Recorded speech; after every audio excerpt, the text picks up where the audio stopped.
আসসালামু আলাইকুম বন্ধুরা, আশা করি সবাই সুস্থ আছেন। বন্ধুরা, স্ক্রিনে বর্তমানে আপনারা যে বিশাল কার্গো বিমানটির দৃশ্য দেখছেন, এটার মডেল নাম্বার হলো Y20। এটি চীনের তৈরিকৃত একটি আধুনিক কার্গো বিমান বা সামরিক পরিবহন বিমান। চীনের বিখ্যাত she young aircraft industry corporation এটা তৈরি করেছে। 2000 সালের শুরুর দিকে এটার ডিজাইন এবং তৈরির কাজ শুরু হয় এবং 2013 সালে চীন প্রথমবারের মতো এটার প্রথম ফ্লাইট সম্পন্ন করে।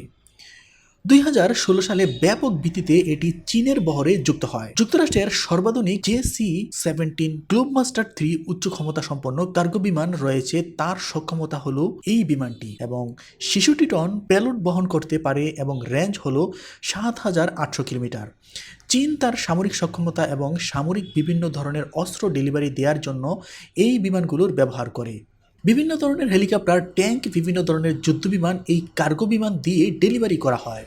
যাই হোক, চীনের এই বিখ্যাত Y20 কার্গো বিমান এখন আবারও ভারতীয় সংবাদ মাধ্যম এবং আন্তর্জাতিক সংবাদ মাধ্যমের অন্যতম বড় শিরোনামে পরিণত হয়েছে। এর কারণ হলো এই বিমানটি রিসেন্টলি লাগাতার পাকিস্তানে বড় ধরনের সামরিক ডেলিভারি দেওয়া শুরু করেছে।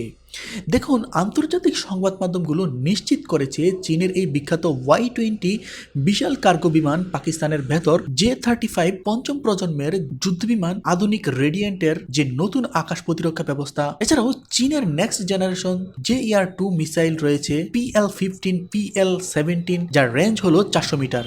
সেই আধুনিক এয়ার-টু-এয়ার মিসাইল ডেলিভারি দেওয়া হয়েছে, যা ভারত এবং দক্ষিণ এশিয়ার যে সামরিক শক্তির ব্যালেন্স রয়েছে সম্পূর্ণভাবে সেটা পাল্টে দিতে সক্ষম। দেখুন, PL-17E এগুলোর রেঞ্জ হলো 400 কিলোমিটার, যার সমকক্ষ ভারতের কাছে কোনো অস্ত্র নেই। আবার অপরদিকে HQ-9BE এর যে পারফরমেন্স, সেটা কিন্তু আমরা দেখছি রাফায়েল যুদ্ধবিমান ভূপাতিত করার মাধ্যম।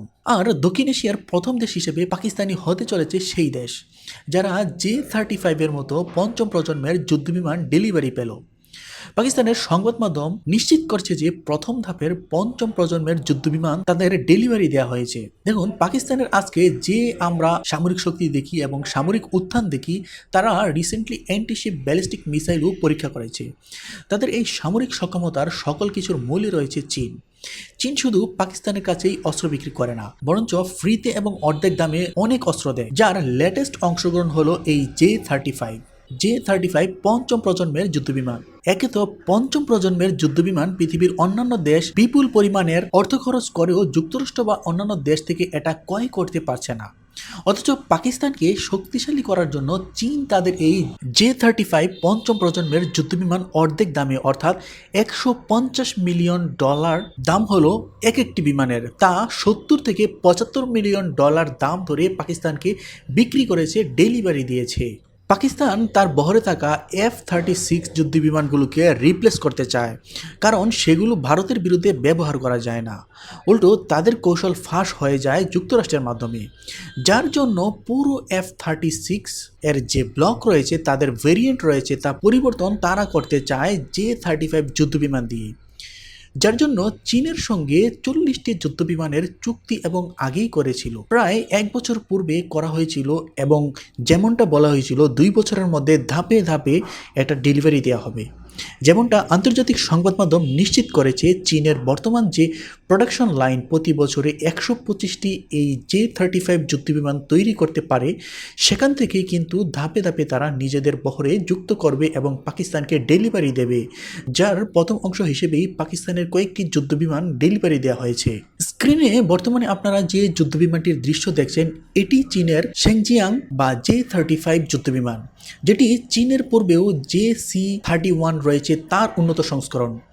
এটি চীন আধুনিকভাবে ডিজাইন করেছে এবং 2টি ইঞ্জিন যুক্ত করেছে, যার জন্য যুক্তরাষ্ট্রের যে F-35 রয়েছে তার থেকে এর গতি অনেক বেশি, এবং হিসাব বলছে এটি ম্যাক 18 গতিতে ছুটতে পারে, যেখানে যুক্তরাষ্ট্রের যুদ্ধবিমানের গতি হলো ম্যাক 12। আন্তর্জাতিক রিপোর্ট অনুসারে সিঙ্গেল ইঞ্জিন সিটার এই যুদ্ধবিমানগুলোতে চীন তার নিজস্ব প্রযুক্তিতে তৈরিকৃত WS-19 যে আফটার বার্নিং অ্যাভারডেং ইঞ্জিন রয়েছে তা যুক্ত করেছে, যার কারণে এর গতি ঘন্টায় 2200 কিলোমিটার।